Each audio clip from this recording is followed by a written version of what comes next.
14 heures, c'est la longévité du premier ministre français. On le disait hier, on l'apprenait quelques minutes avant de venir en ondes. Et puis là, ça a beaucoup inspiré les gens sur les réseaux sociaux, ce caractère très éphémère. Très éphémère. Les Français sont en forme, avaient envie de rigoler un petit peu.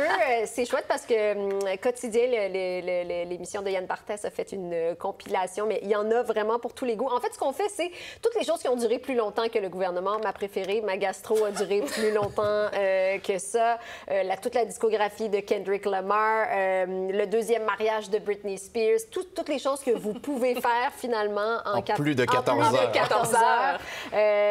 C'est vraiment tourné à la dérision. Mais c'est fascinant, je veux dire, c'est partout sur mes algorithmes, sur les sites web, Le Figaro, Combini, tout ça. Il préfère en rire que de penser à ce qui arrive, finalement. Oui, bien sûr. Rire de la situation, parce que là, on ne sait toujours pas ce qui va se passer. Il y a cette négociation de la dernière chance, donc le mandat donné par le président Macron à Sébastien Lecornu. Puis ça vous a rappelé Liz Truss? Exactement, qui a été aussi plutôt éphémère. C'est 44-45 jours, donc quand même largement plus long que Sébastien Lecornu. Vous voyez cette image, parce que je me souviens, je suis allé à la fin de ce mandat de Liz Truss.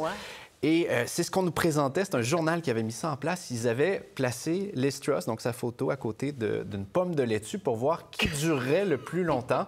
Et après les 44-45 jours du mandat de Liz Truss, bien, finalement, c'est la pomme de laitue qui l'avait emporté. Donc, encore une fois, c'était une période aussi où le Royaume-Uni traversait des crises. Après Boris Johnson, il y avait des problèmes économiques. Donc, un peu comme le font les Français cette fois-ci, on a tenté de tourner à la dérision une situation politique qui en décourage plus d'un. Puis c'est le cas des deux côtés de la Manche. Merci beaucoup à vous deux.